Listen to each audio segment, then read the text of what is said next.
Jadi mungkin nanti saya memberikan ilmu mungkin di yang cukup di buat teman-teman yang ada di IGD sama mungkin di bidang saraf gitu ya.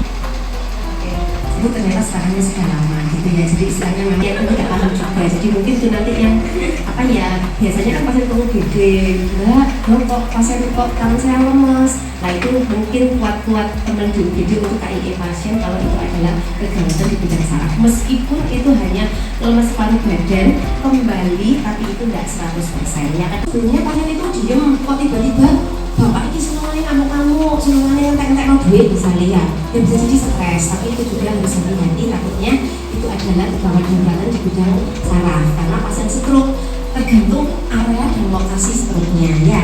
Kalau ya pasti berperilaku meskipun akan ada berubah dengan faktor resiko yang ada. Faktor resiko stroke misalnya darah tinggi, kencing manis, kolesterol yang terlalu tinggi, itu adalah kegawatan di bidang saraf gitu ya. Terus ada sakit kepala yang hebat, itu juga hati-hati.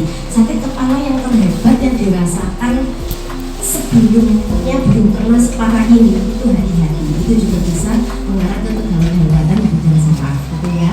Terus CVA jelas ya kalau itu ya. Vertigo, nah selama ini yang paling banyak vertigo, itu juga hati-hati. Banyak pasien-pasien vertigo, aduh ya udah ini cuma vertigo, cuma mual muntah pulang aja. Nah itu agak sedikit hati-hati, terutama pada pasien-pasien yang dengan tekanan darah yang terlalu tinggi, misalnya vertigo tensinya kok 200 atau tensi kok gulanya 500, dengan adanya vertigo itu agak hati-hati. Prinsip apabila terjadi injury pada otak ya, pada saraf, biasanya ini jadi untuk itu pasien-pasien yang datang itu memang kan tergantung kondisi dari pasiennya ya. Pasien ini ada apa di pasien itu, misalnya ternyata pasien demam, ya sesegera mungkin diatasi ya yang jelas pertama pastikan tanya-tanya dulu anamnesa ya. Anamnesa itu mungkin sekilas pokoknya pasien itu ditangani dulu.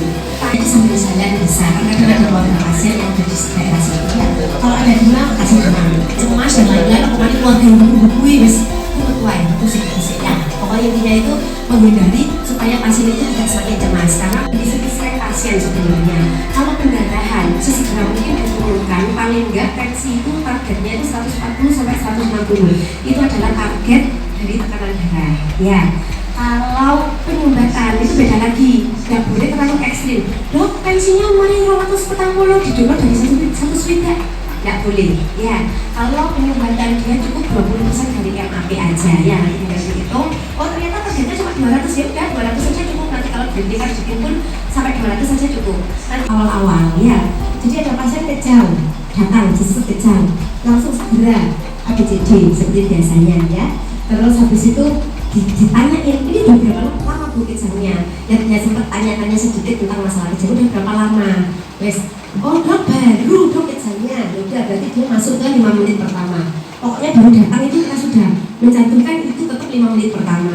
Terus habis itu kita pasang alat dan lain-lain ya, teman-teman sudah ahli lah gitu ya, lebih ahli daripada saya. Saya udah lama enggak jaga UGD soalnya ya, sudah hampir 5 tahun kan, saya kerja 5 tahun itu ya di UGD tetap mungkin kita monitoring, cuma kan prakteknya kan sudah lama enggak di UGD langsung ya. Terus habis itu rekam jantung, pasang infus kayak biasanya ya. Terus habis itu cek gulanya, dia hipo apa enggak. Pokoknya yang paling penting di pasien saraf itu adalah gula. Kalau lab itu sih nanti aja ya, pokoknya gula harus hati-hati ya. Terus sama lab, pemeriksaan lab dan lain-lain itu diambil sesegera mungkin. Terus 5-20 menit pertama, setelah 5 menit kita melakukan habis lalala ini, setelah itu kita baru masuk obat. Ternyata 5 menit dikejar obat masuk, dia sekam. Kalau saya atasnya biasanya dia sekam 10 mg, bonusnya pelan sampai pasien itu berhenti. Misalnya dapat 7 cc kan biasanya kita encerkan kan dia sekam 2 cc ya kalau nggak salah. Kita encerkan biasanya 10 cc. Kenapa dok nggak langsung dibonus saja? Depresi napas, hati-hati. Makanya saya selalu bonus pelan, hati-hati karena terlalu cepat pemakaian diazepam bisa bikin depresi napas ya gitu ya. Kalau depresi napas, ARES bingung guys ya gitu ya. Terus apa namanya itu maksimal bisa sampai 30 mg, 3 ampul itu maksimalnya. Kalau kita bantu sampai 10 nggak mempan ngoplos lagi, nggak mempan sampai 30. Terus habis itu kalau memang apa namanya itu biasanya kalau ini di daerah sih, kalau di daerah kalau nggak ada itu biasa pakai hemobarital atau diazepam rektal itu juga boleh. Cuma kalau kita konteksnya sudah rumah sakit dan pasti ada diazepam, langsung pakai diazepam. Midazolam juga boleh. Cuma lanjut apa gula kerjanya masih berbulan sudah. Jadi ini nanti kita sebentar. Kayaknya kita ulang lagi dulu ya benar. Pada apa namanya itu kenyataan di algoritma ini kan algoritma yang terbaru. Nggak salah 2020 ya nggak salah. Saya lulus itu ini baru ada kok. Jadi ini tuh baru. Saya mau lulus dulu pakai algoritma yang lama belum ada gini. Saya pada waktu masih PBDS tapi sekarang itu sebelum saya lulus ini dapat 6 bulan ya nggak salah keluar algoritma ini. Saya penurunan kesadaran harus dilihat dia intrakranial atau non intrakranial. Gitu ya. Jelas intrakranial misalnya jelas, oh sebelumnya ada sakit kepala, sebelumnya muntah, sebelumnya ada keples, sebelumnya merah, jelas itu adalah dari intrakranial. Itu sudah jelas.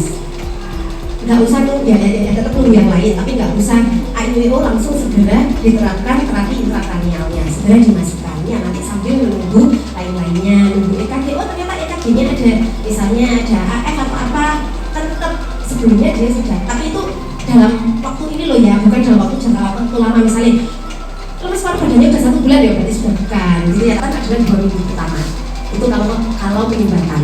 Kalau pendarahan 3 minggu pertama itu adalah dinamakan fase akut untuk pasien-pasien saraf ya, itu penyumbatan sama pendarahan. Oh baru dong kemarin pasiennya depresi, ternyata kita labkan, tapi ternyata sama loh, kok urinnya sampai 200 misalnya loh, kan dalam, tapi tetap jangan tetap ada kelemahan waktu itu, maksudnya dalam waktu 2 minggu itu kan tetap ada kelemahan paru badan.